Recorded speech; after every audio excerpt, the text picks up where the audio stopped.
Hello and welcome to Culture Shark, a live stream about all things pop culture. I'm Final Monkey, And I'm Caleb. and today we are talking about Bone. You might be wondering what the heck is Bone? Well, it is a comic graphic novel that it's supposed to be for kids, but it's really for all ages. And we'll get into that. But hmm first, let's see how Caleb's been doing. Caleb, how was your week? It's been good. It's been good. So I finished Batman Arkham Origins Blackgate. I have never beat. I've owned it for years. I've never played it or beaten it until recently. It's the for those who don't know, it was on the 3DS and the PlayStation Vita. I have the Vita version, but I played this in the HD version on Steam that I got on sale. Um, and It's kind of like a Metroidvania. Like the Arkham games are very much Metroidvania anyway, because of or like Zelda, where you come across a thing, but you need like a certain item to get to that place or something like that. Uh, and so it's always kind of had that. Arkham Origins Blackgate it takes place in Blackgate Prison completely. Uh, and it is a side scroller, so it is very much Metroidvania. It's like they're not trying to hide it, but even if they were, they're not doing a good job of hiding it. um, but it was good. It was good. And then I started playing through Batman Arkham Asylum, which I have not played in probably about a decade.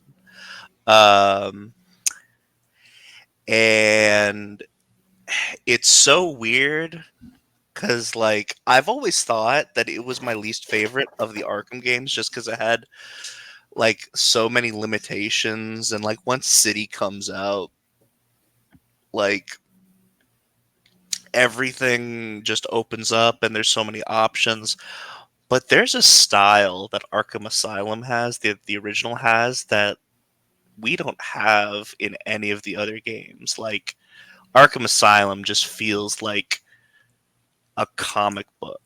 Uh and it's really cool, and there's something like comic book gritty about it. I don't know if that makes any sense. Um, it's still really colorful. But yeah, I am pleasantly surprised going back to Arkham Asylum after about 10 years.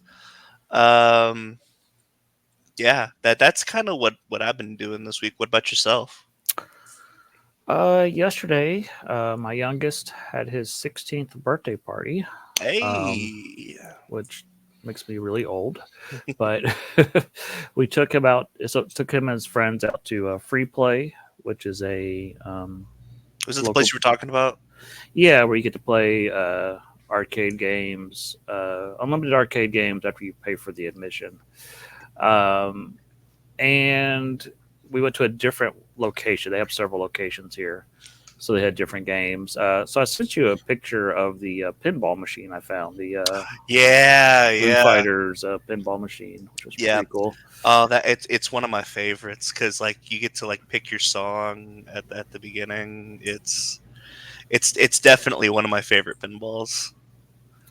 Yeah, and then we Jackson and I found a little gem of a game called Nilhogg 2 that we just loved, and Is that the sword game? yeah, you two people running at each other, just hacking each other up. One person's trying to get to the right, one person's getting to the left, and Uh, and it is really yeah, really fun, and it's on yeah. Nintendo Switch apparently. So Oh might yeah. be So you haven't heard it? It's like it. Is it? You said Nidhogg? might be it Nidhogg or Nilhogg or something. Oh yeah, yeah, Nidhogg. Let's yeah. see. It's Nidhogg. So okay. So you've never heard of Nidhogg? If I had, I'd forgotten about it, Okay, um, gotcha, gotcha. I which mean, is I remember entirely when. possible. Yeah, yeah. I remember whenever Nidhogg came out, and okay, gotcha, gotcha. So Nidhogg 2 looks very different than the first one. The first one's hilarious. Um, Here, let me get a screenshot of the first one pulled up. Okay, Uh, but we were playing that and just laughing our heads off. It was really fun. So you've played the second one. Hmm. This is the first one. Uh, it's Oh, okay, yeah, that's very different. it looks like one of the Videlectrix games from the Yes, Homestar yes, Runner. it definitely does. Yes, Um, so that's but funny. but yeah. So the reason I know about Nidhogg is because technically it's a fighting game. Mhm. And so whenever there were like mystery tournaments and side tournaments, Nidhogg was usually over there. Yeah, part two. It was so much fun. It's very different graphically. Here, let me see if I can get. Here, we'll get this pulled up. Uh, there we go. Through the magic of technology, we take you now live to Nidhogg 2. Closer to that, yeah. Yes, yes, it looked more like this, and you had different levels you could select. Like you could be in like an office, like building of cubicles and stuff, and it's not just swords. Like every time you respawn, you might have a dagger or bow and arrow or different things, or you could just fight with no weapons. So you're like doing jump kicks and stuff, and you just stomping each other's brains out. It was really fun. hmm And so one character is trying to get all the way to the right, and then one's trying to get all the way to the left, and there's like 5 screens you have to get through. Yeah, it's And like it's kind of sumo wrestling. yeah, yeah, kind of. And every time you defeat your opponent, after about 10 seconds, they'll respawn again on that the other side of the screen and start trying to stop you again. So hmm it's a constant back and forth. Really, really fun. Fun 2-player game. It would probably I, be boring 1 player, but 2-player, it's a blast. I honestly didn't realize that. I honestly didn't realize that it had like an arcade cab. Yeah, I was wondering if it was a custom arcade, like they had just made it, or if it was actually released. I have no idea. Um, yeah, so we had a blast. My young son also just got to play Tekken for the first time. He's like, "Oh, this is a great fighting game." So Which one was it? I don't even know. Okay. So he got what's it called? Unicorn Overlord or whatever it is for Switch for his birthday. So Unicorn he hasn't played Overlord. it yet. I'm trying to remember. Oh yeah, that one. Yeah. Yeah, he Yeah, said he'll play it as soon as he plays Triangle Strategy, which I got him like a year and a half ago. He still hasn't played. you He's know, still playing some Fire Emblem game right now. So well that I mean that's the thing with being a Fire Emblem fan is you and I'm so proud of him. Uh I mean you gotta like you're always gonna have your backlog. hmm Like has he even heard of Final Fantasy Tactics? probably He probably I don't he's think it's on his probably heard of it. radar, but yeah, I'm Yeah. sure he's heard of it. Oh man, that one that one's been on my backlog for years. Yeah, I tried to get him to play Shining Force 2, and it's like going back a few generations, and so it's not quite as polished or the same as the others. But I'm kind of like, you have to play the classics. But anyhow, other than that, been still watching a lot of Battlestar Galactica. I'm nearing the end of season 2. Babylon 5. Babylon 5. I do it all the time. Yeah, Babylon 5 is what I meant to say. So, but it's yeah. After like once I hit the season 1 finale, it's just been kind of pedal to the metal since then. The plot. Yeah. So I mean that's what I wish I had that I wish I had that drive to binge things cuz I don't typically like binge things anymore. Cuz like I have a friend who we told cuz his favorite show of all time is Miami Vice and we're like, dude, you got to watch Burn Notice. You'd love Burn Notice. He started like last week. He's already on season 3. He's like, I love Bruce Campbell. He's amazing. yeah, I I really liked DS9, and everybody's always like, "Well, you got to watch Babylon 5 then if you like DS9." And it probably is better than DS9 now that I'm watching it. I know it gets compared all the time, but DS9 will always have a special place in my heart. I've had so So, many people because like I tell them that I love Babylon 5, mhm. and I'm like, man, I hate Star Trek, and they're like, you should watch DS9, and I'm like, Mhm. maybe. Well, DS9. I'm not saying season 1 or 2 are bad. They're not, but season 3 is when the real plot gets started, and I noticed Babylon 5 gets there a little faster. Yeah. So they're both great, and check them out. All right. I think that's all we have for weekend update. I think it's time to get straight to the topic. So, I'm Colin Jost, and I'm Michael Shea. You said weekend update. gotcha. I had to mention that. I was trying to Norm Macdonald. I was trying to remember who else has done it. Yeah, Kevin Nealon or Dennis Miller. I go old school, so Hmm. or even was it Jane Curtin and was it Chevy Chase? I thought it was Dan Aykroyd. May have been. Trying to Oh, remember. hold on. Because what's the? Isn't it Jane, you ignorant slut? Yeah, I was trying to remember who said that. I thought it was Dan Aykroyd. Probably is. I'm looking this up. We will be right back with Yes, Bone. this is important. We need to get this straight right now. Let's see. We are a pop culture show, and it's important that we get these things correct when we bring Okay, them so up. Chevy Chase was an anchor by himself. Jane Curtin came in for a few shows due to Chase's injury, and then she was paired with Dan Aykroyd and Bill Murray. Gotcha. Yeah, so I'm pretty sure it was Dan Aykroyd that said genuine ignorance. I was watching a couple of Saturday Live skits I've never seen. The one was Jennifer Garner and what's her name? Rachel Dretch. What's her name? Rachel, hmm, who? The one that's always on there with Jimmy Fallon, Debbie Downer. Oh yeah. That I can't remember her name, but that is definitely how I remember her. Yes, Dratch, Rachel Dratch. they were playing Siamese twins, and Oh she had yeah. like a baby doll growing out of her arm growing out of her head. I was dying laughing. I'd never seen that Oh, one. speaking of Rachel Dratch, did you see her uh do the um Australian breakdancing on Jimmy Fallon? Yes, I did. Yes. Oh man, here's the thing. You usually the more you get to know somebody, you have to stay far away from the memes.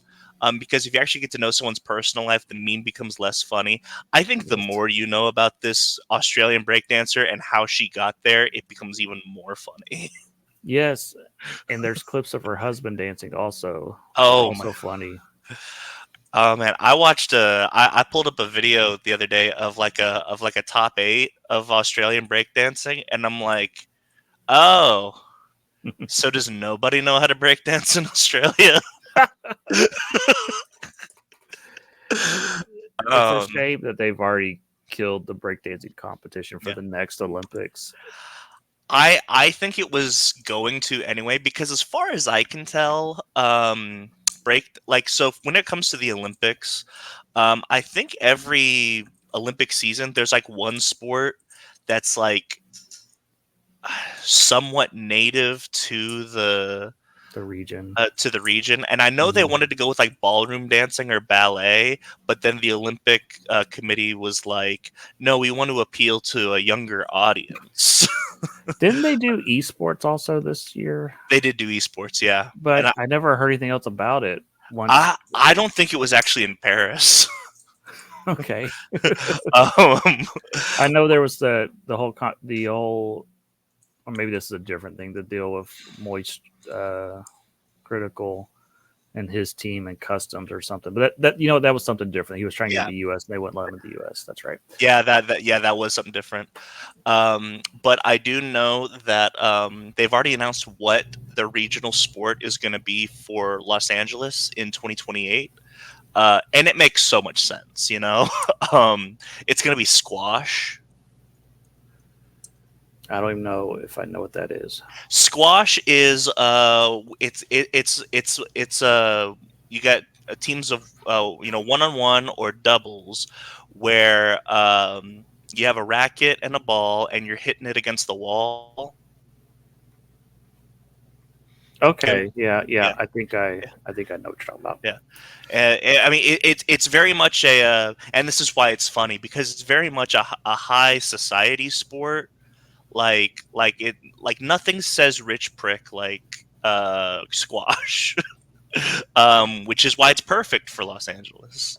Uh, but no, the way I remember it is because in Dangeresque 1, Dangeresque 2, uh, Dangeresque and Dangeresque play squash together.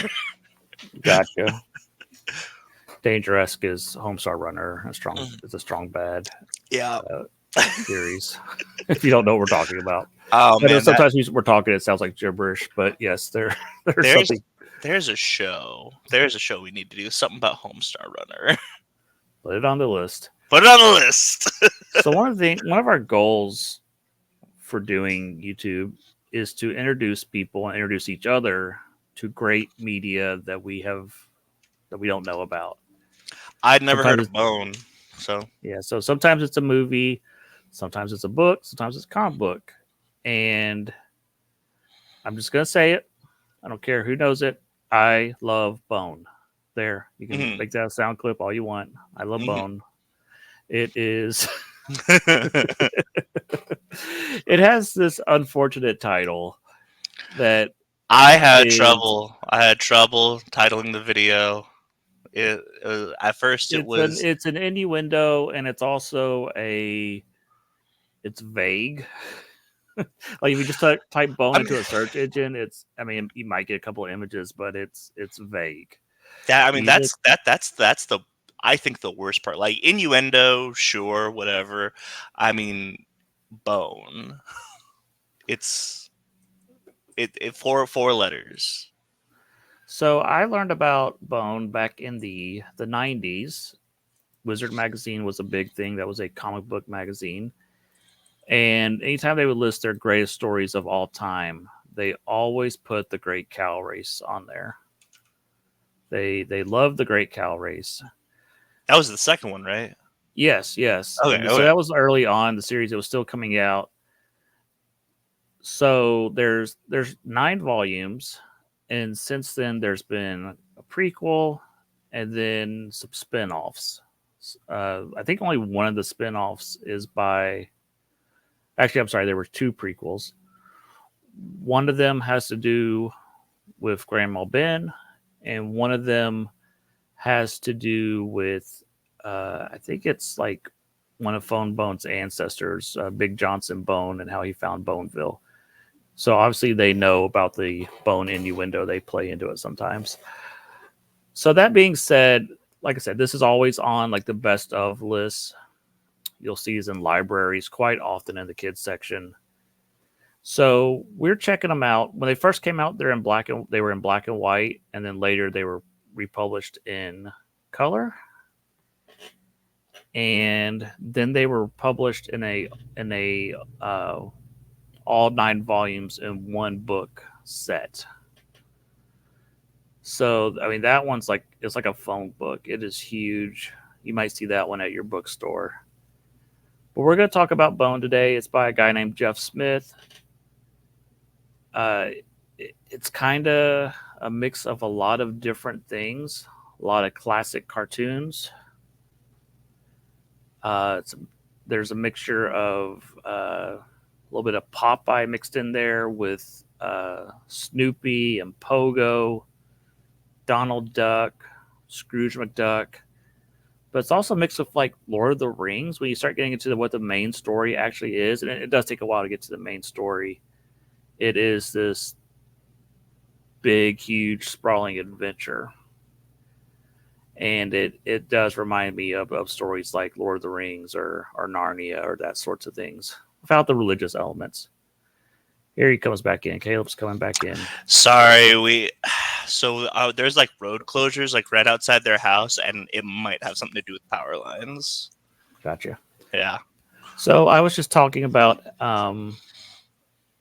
briefly about what this is. Hmm. Originally, it was 9 volumes. They came out in black and white, and then later color. So some of the books I have are black and white, and some are color. Okay. And they did Are release it in a 1 volume, like an all. So it's like a phone book with all 9 volumes in there. And I was just kind of describing how it's kind of a mix between Popeye, Snoopy, Pogo, Scrooge McDuck, and Lord of the Rings. If that makes any yeah. sense. If I may, I think if I make a more modern comparison, and just so people know, I very much enjoyed this. I thought this was great. Um, this gave me Undertale vibes. Okay, I'm aware of Undertale. I have briefly played Undertale, mostly when my oldest son's like, "I can't beat this boss. Can you play this?" And he gave me a controller, and I'd just be jumping over weird stuff on a sub menu or something. So I haven't really gotten into Undertale, so I've you know vaguely know what it is. So I mean, I could probably compare this a little bit to Earthbound, if that makes any sense. yeah, I could see that. I could definitely see that. We we mainly follow the character Phony Bone, or Yep. yeah, Phone Bone. Phone Bone. Phone Bone's the main one. I get Phone Bone and Phony Bone mixed up. Their names are so similar. There are so many things that Jeff Smith does that I'm like, I don't know if he did this on purpose. Because, like, first of all, he called his book Bone.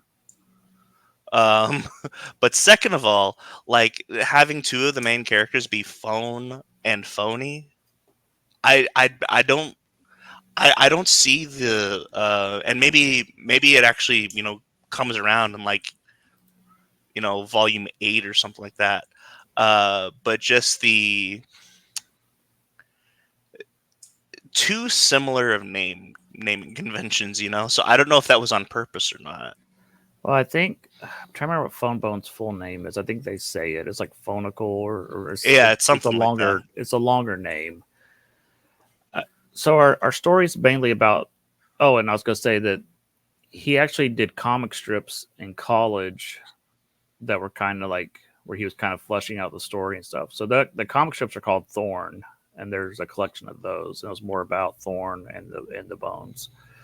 So this is where he's kind of figured out the story now. Now he's retelling it and making it make more sense, because usually when you first create something, you're kind of learning the craft and figuring out how you want to do something. Hmm. So we got the 3 bone cousins. Phone Bone is our main character. He is in love with a girl named Thorn. It's an unrequited love situation, which I'm a sucker for. Anytime that's in a story, I'm there. And then his other cousins are Smiley and Phony. Smiley is a dimwit, and Phony is, if you took Scrooge McDuck and removed all of his good qualities, that is Phony Bone. He's just pure greed, scam artist, and kind of heartless. I can't remember if that changes later in the story, but right now he is extremely, extremely uh, just pure greed. That's how I would describe him. And they're not 1-to-1, but it's basically Mickey, Donald, and Goofy. If I was thinking about it, Phone Bone's your Mickey type character. Yeah. Smiley, your Goofy, and Phony is kind of Donald, but a little bit more of Scrooge mixed in. And they are our main characters. And at the beginning, they get lost and end up split up, and they meet these other characters. Oh, you know what this is? I can't believe it. I didn't realize it. This is Kingdom Hearts. Yeah, another series I'm not Yeah. terribly familiar with, but yes.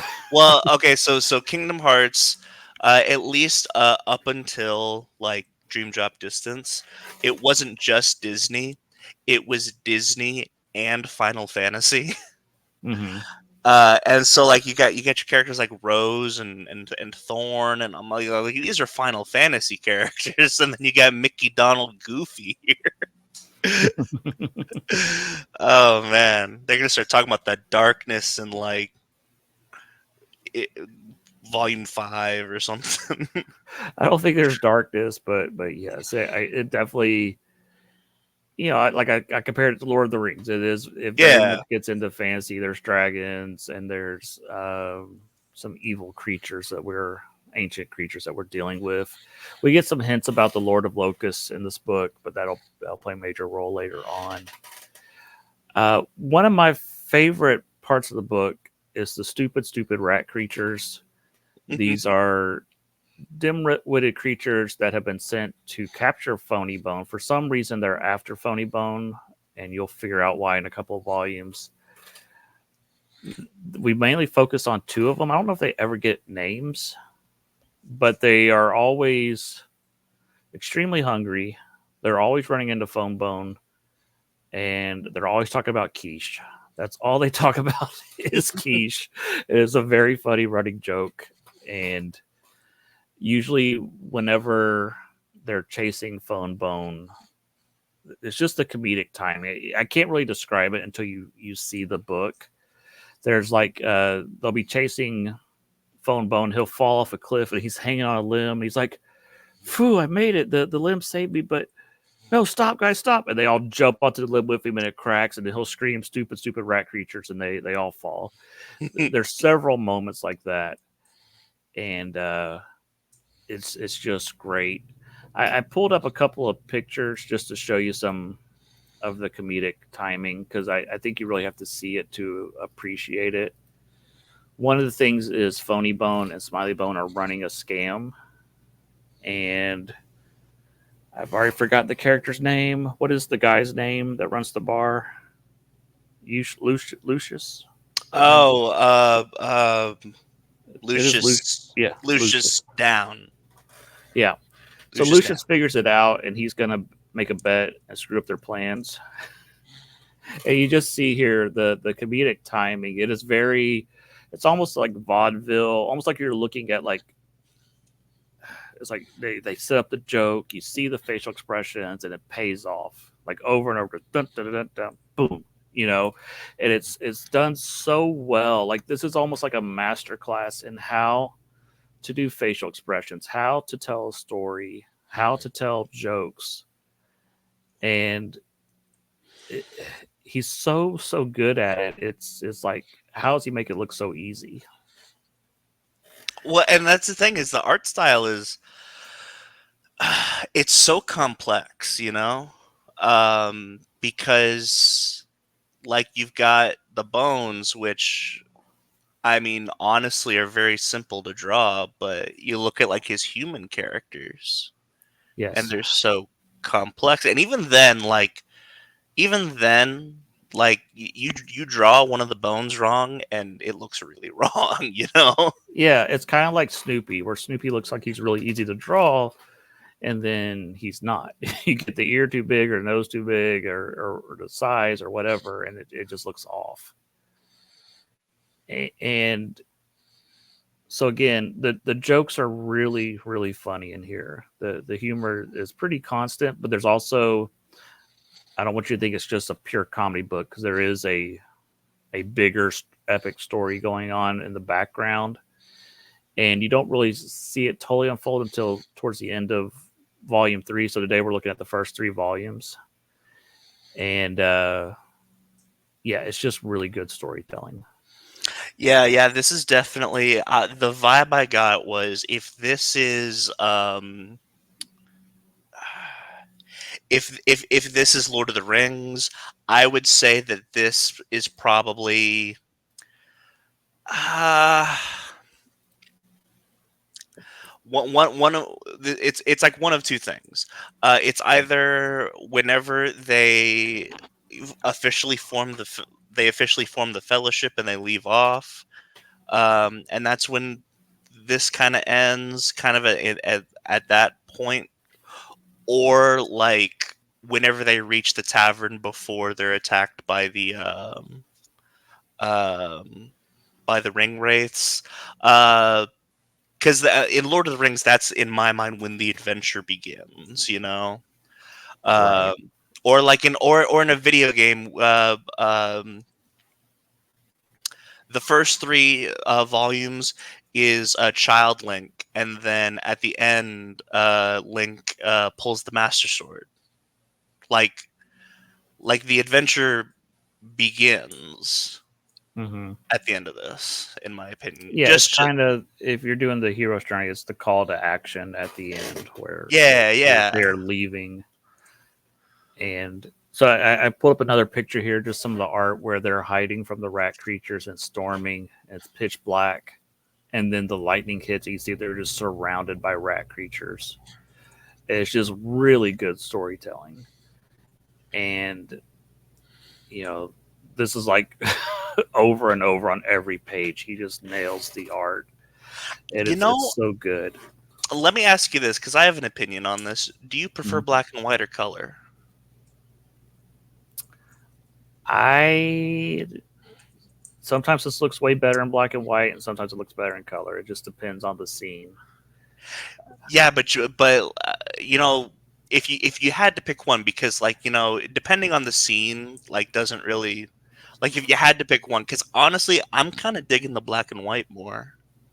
Mhm. So you read these all in color. So I assume the Yeah, libraries, most libraries just have the color editions yeah, at this yeah. point. I read them in color. I have volumes 2, 3, and 4 in black and white, and the rest are all in color. The color editions are a little bit smaller and they're cheaper. So Hmm. yeah, Are you able to get? Because I know that I uh, assume the black and white ones are long out of print because this was back in like late '90s when I bought these. yeah, but are you still able to kind of like like a film series that maybe they all came out on VHS, but not like the last one or the last two because VHS was done. Um, are you Oh, they all came out in black and white originally. okay? Gotcha. Yeah. The other thing about the colors, I think they get the rat creatures mixed up sometimes. The blue and red one, like they're very distinctly two different characters. One's always talking about Quiche, and the other one's not. So I think sometimes the colors get them mixed up. So there is that issue. Hmm. They're a little easier to tell apart in the black and white, even though they look exactly alike. But just what they say, you could tell. Oh, this is the hungry one, and this is the other one. Hmm. So yeah. So let's talk about the three volumes real quick. The first one is Out from Out from Boneville, Millville. Yep. and this is largely, I would say, this is largely it's basically an introduction of the world and the characters.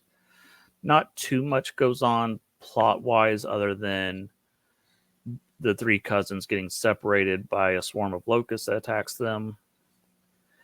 And I don't know if you caught that, but later in Volume 3, you're talking about the Lord of the Locusts, so it's all tied together. The locusts appear at the Oh, beginning, okay. and No, I didn't. there's a red dragon that keeps showing up. That first only Phone Bone seems to see, and he looks like something that Chuck Jones would draw in like his old like Looney Tunes cartoons. And again, just perfect facial expressions on the dragon. Very funny jokes where, like, there's a scene where Phone Bone and Thorn are at a well talking about the dragon. He's like, "I swear the dragon exists," and she walks away, and the dragon pokes his head up out of the well. He's like, "Oh, shut up!" He like looks around, looks at the dragon or something. It's really funny the timing on these jokes. So Phone Bone meets Thorn, and he meets Ted the Bug, which again, such a simple thing. This little, it's like the letter D on its side with just little legs. He's real tiny, and It's like a tree hopper or something. Yeah, yeah, it's so genius. He's like this little tiny bug, and you grow to love him every time he shows up. He's very funny, and so we meet Thorn and her grandma Ben, or grandma, yeah, just grandma Ben. That's right. And Well, you know what's one thing that I find interesting is how much that, because I'm pretty sure that this is before Game of Thrones, but like having to get there before winter is sure, is a thing. yes, yes, and this is a world where people will. It's weird. Some of the animals they talk to, and some like cows they don't talk to. It's one of those things where some animals can talk, some can't. I I think mean, it's goofy Pluto. yeah, yeah, and I think they actually talk more about this later on about how all the animals. They'll start talking about. I think it's called the hum hum or something. All the animals, some language they all talk in or something. But we'll get into all that in the later volumes. So also Bone found this map that looks like it's drawn by a kid. And they don't know where this map came from. So that's basically volume one. Also, Smiley Bone and eventually Phony Bone are stuck working at a bar because they didn't realize that this town does not run on money. It's a bartering system where I pay for things with eggs or milk or whatever. Hmm. And so they both start drinking a bunch of beer and stuff, not realizing that their money's worthless. So now they have to work off the debt. And so once Phony Bone realizes that the economy runs on eggs, they start getting chickens and making setting up like romantic dinners, like Yeah, in Lady of the Tramp, where they're both sitting there playing violins, trying to get them to lay eggs. It's so funny. it was great. Yeah. Uh, so any other moments that stand out in Volume One? Like I said, it's basically just here's the characters. Is basically all this really is. Yeah, it's strange, and tell me if this ends up changing, because I feel like, and it makes sense, but like Phone Bone is definitely the main character, Mm-hmm. and so a lot of the story happens with him. Uh, and then It's very similar now that I'm thinking about it. If Phone Bone is your Frodo, and then there's this other story with Aragorn going on in the background, where Thorn is, as this we'll find out, she is the princess, and there's a whole story about her and her kingdom going on in the background. yeah, but even and then with Phony and Smiley, I get like a Merry and Pippin vibe from them. Yes, yes, yeah. They're all having their own little side adventures, even though Phone Bone is the main protagonist. Yes, Yeah. So, did you know? And there's actually this will apply to the Great Cow Race as well. They made Bone video games, right? I think there's Jackson was telling me there's two of them. I think And, they made the first two. yeah, they were, and I read into this. They were actually Telltale Games' Mm-hmm. uh, first adventure games. Mm-hmm. So essentially they were the first Telltale games Right. that are. I was about to say they're insanely popular now. They're not anymore. But for a while there, Telltale meant quality. Yeah, they moved on into the Sam and Max games. I don't know if they just lost the Bone Loss license or they the whole time they really wanted Sam and Max. I don't know the details, but yeah, these were kind of those first two games were kind of proof of quality or proof of that they could make these types of games, Yeah. and then it spun out into other things. There's Uh, also Bone action figures that came out in the '90s, if you look. So how do those work? How do the joints work? Or are they like, are they like I mean, you stretchy? can Google them and pull up pictures of them, though that might spoil like who the hooded one is and stuff. Uh, so I'll just look up Phone Bone action figure. Uh Let's see. So Bone, like I said, was really popular in the '90s and in the 2000s. Then it's kind of faded away a little bit. Although Scholastic is like the publisher, and they really still it still gets pushed quite a bit by Scholastic, like in book fairs and stuff. What's really weird about it is like I hadn't heard of it, but I feel like I should have been the demographic for this. Mm-hmm. Well, Like, it's weird. I think that like the older comic fans were noticing it in the '90s.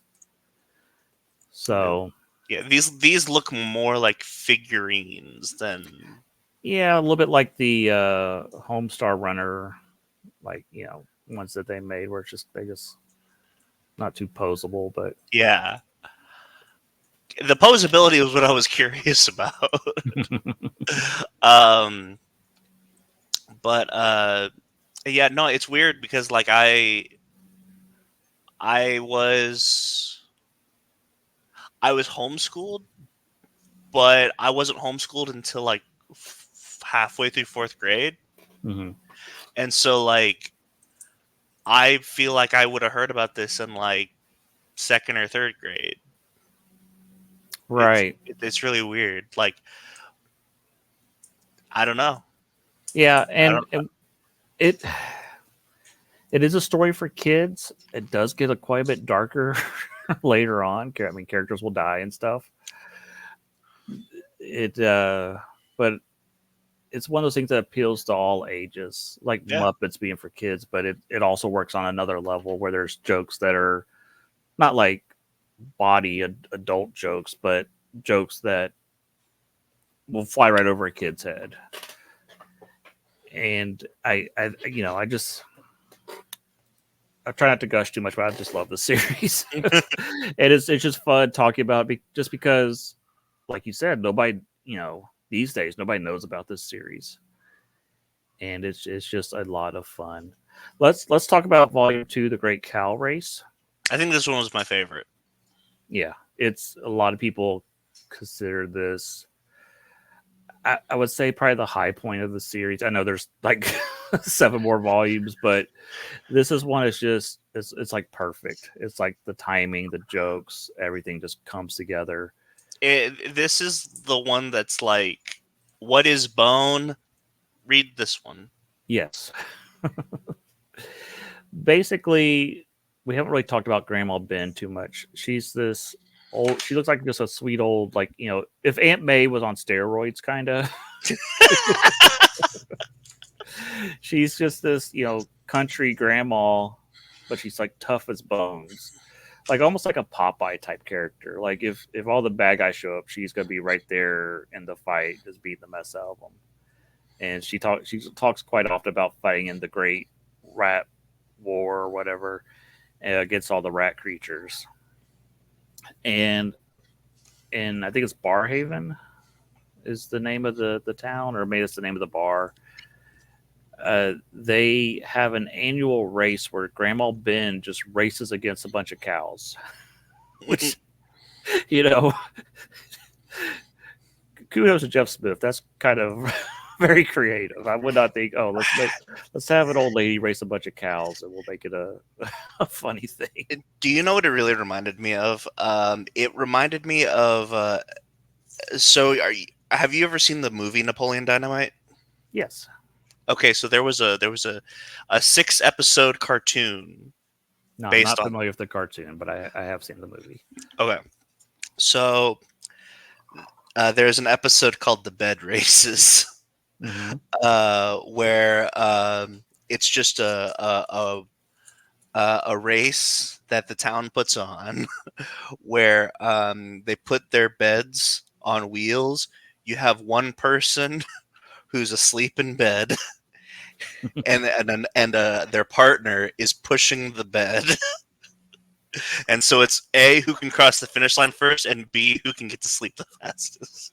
And every year, Kip and Grandma win, and uh, Napoleon and Uncle Rico come in last place. So the Great Cow Race, Grandma Ben is the town favorite. She wins every year. So what Smiley and Phony, well, Phony more, Smiley's just, kind of his patsy, his henchman, or whatever you want to call him, uh, comes up with the idea of let's make up a fake cow and convince everybody that Grandma Ben's washed up. They'll all bet against her and bet for the mystery cow, and then we'll be the only ones that vote for Grandma Ben, and then we'll collect all the money.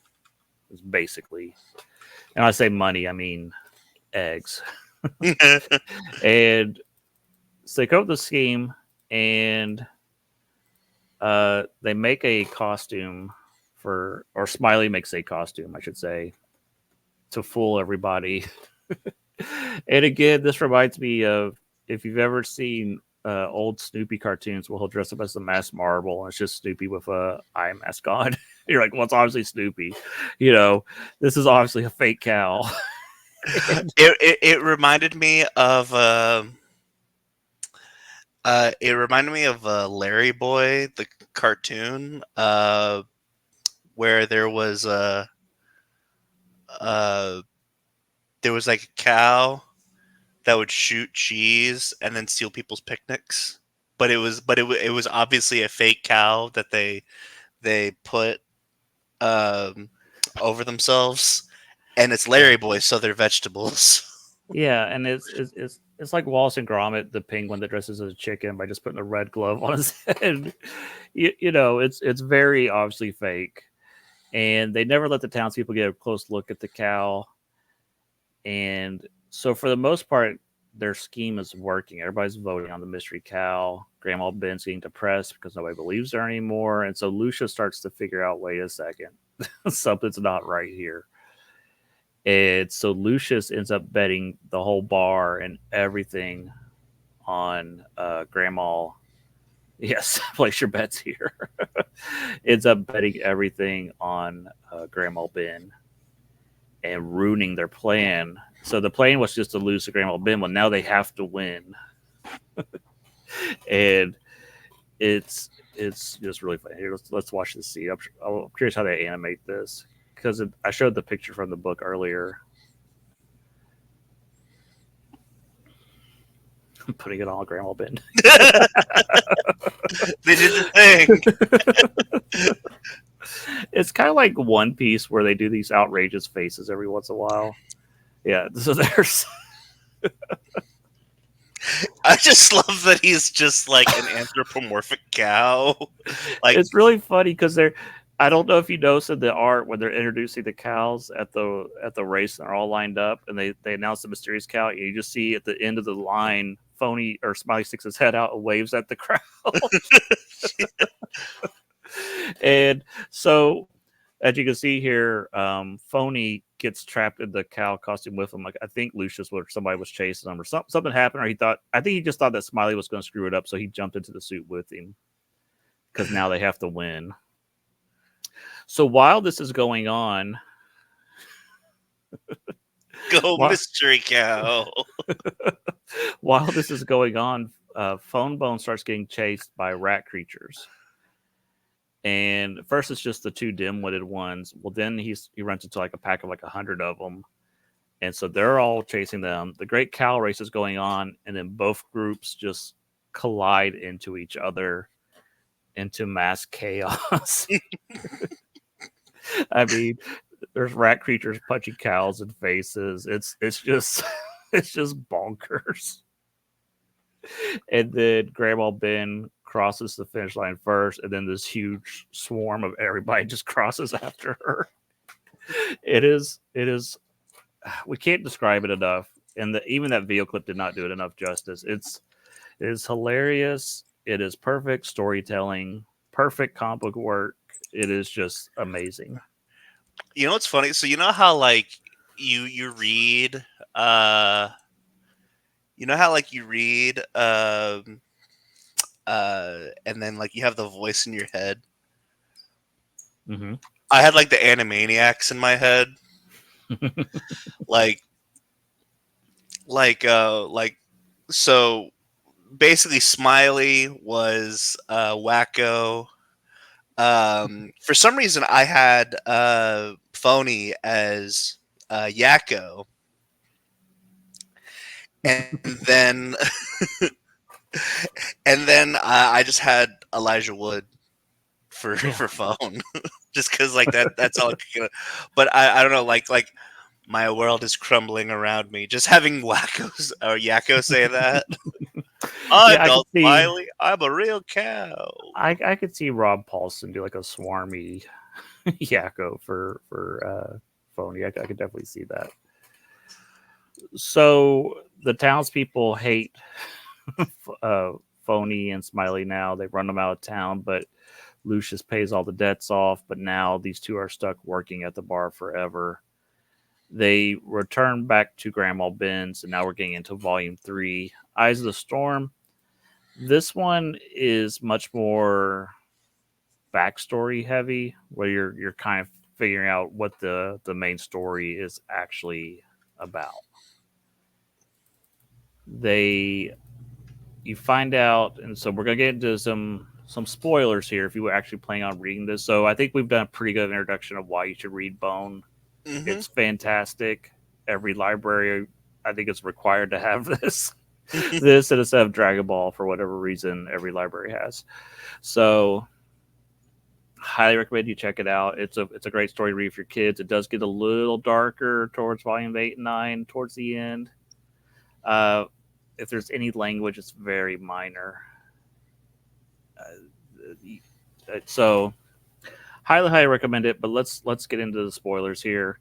You find out that throughout the series, Thorn has been having visions and dreams that as a little kid, a group of cloaked people had led her to a group of dragons, that she was living with dragons when she was like a toddler, basically, or a 4 year old. And Grandma Ben keeps telling her that was just a dream. Dragons aren't real. Well, Phone Bone keeps saying, no, dragons are real. There's one right there. I keep seeing it. And so what you find out is that Grandma Ben is actually named Rose, and she was the queen. I can't remember the name of the kingdom, Athea or something. She uh, was the queen, and there was an attack by the rat creatures, and the royal family basically were betrayed by one of their own, and Thorn's parents were killed, and so they hid Thorn to live with the dragons until Rose could retrieve her. And so now she has a deal with the rat creatures. They have like a treaty where the rat creatures are allowed to go and not go, and the rat creatures are starting to violate this. So at the end of this book, they set out to find out what's going on and why. I, it, And there's also just normal stuff happening in the background too. mm-hmm, mm-hmm. Like that's what I think is funny is like, they got all this like exposition and uh Yeah, but while this is going on, Phony and Smiley have returned to the bar, and they have made a bet with Lucius that they can have more business. They can sell more drinks than Lucius. But the problem is the whole town hates Phony and Smiley. So Phony did not think this through.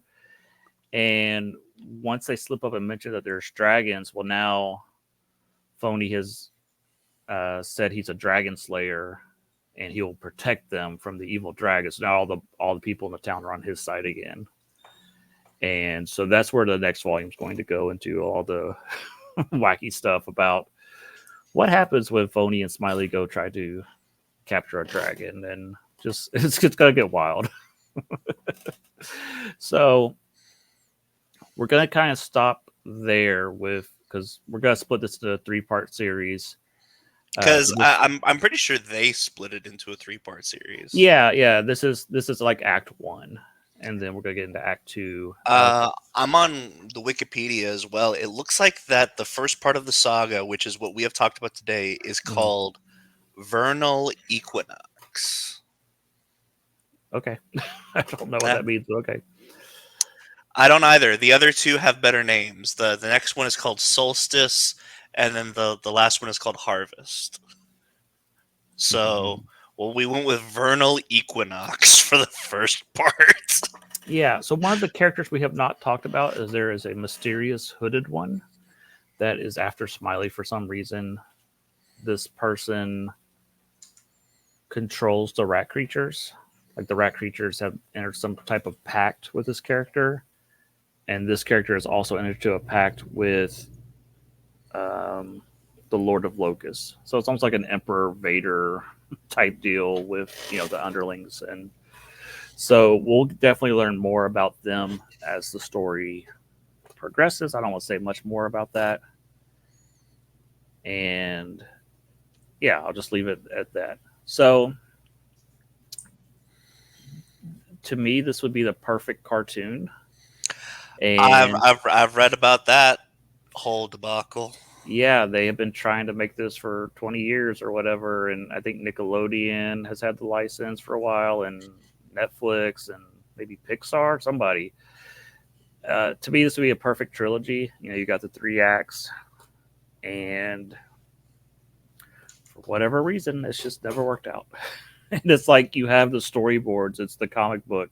He's got everything laid out for you perfectly, just animate it, you know, and it just has not worked out for whatever reason. And I kind of I'm of two minds. Part of me's like, yes, make it a cartoon, and part of me's like, no, kids should be reading.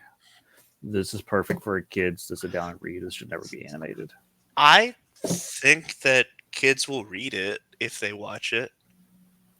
That's the other thing. If you just did like a Bone special and then said at the end, "Hey, there's books," then the kids would get hooked to go read the books. Like, don't Yeah, even animate everything. Just do a special about the Bone cousins, or something. Like there, I saw some weird picture. I didn't even know this existed when I was gathering the pictures. Let me find it real quick. Like, it looks so weird, the outfits he has them in. Oh goodness, I okay. If you're going to type in Bone, include the words Jeff Smith, because otherwise you'll get something else. what did you type? Bone tails. Mm, Every picture was blurred. I don't know what came up. hooray for safe search. Yes. Um, but yeah, let me pull up this Safe for Work page that I found. It's like Scrubs where the Todd is like, oh, it's called rateyourdoc.com. So there is like a adventure where they're like little kids. And I just love how Smiley's dressed like a '90s kid. So funny. Well, see, no. That's how you know that he is younger, is because he's got the backwards ball cap on. Yeah, yeah. But if they just took one of these stories and animated it and just threw it out on Netflix and then said, "Hey, there's books. Go read this other thing," and I think something like that may work for it. So that is Bone Part One. We're going to cover Bone Part Two, hopefully in 2 weeks. Like I said earlier, these are easily available at most libraries. I can't recommend it enough. It's like every time I make a list of top 10 graphic novels, Bone is always near the top. It's good. It's good. I really dig it. Yeah. And like you said, you didn't know anything about it, and This is from Jigsaw. Well, I think it's from like Saw 2 or something like that. This was before they had like the digital de aging, and so the way they made Tobin Bell look younger is they just gave him a soul patch and backwards ball cap. Like he too still looks like an funny. old man. Too funny. Well, again, we highly recommend you check it out and be back with us in 2 weeks. We're going to discuss volumes 4, 5, and 6, which is Dragon Slayer, Solstice. Rockjaw, and what was part 6? Old Man's Cave is what we'll be discussing in 2 weeks. So until then, though, I've been Final Monkey, And I'm Caleb. and we'll catch you next time in the Shark Pond. See ya.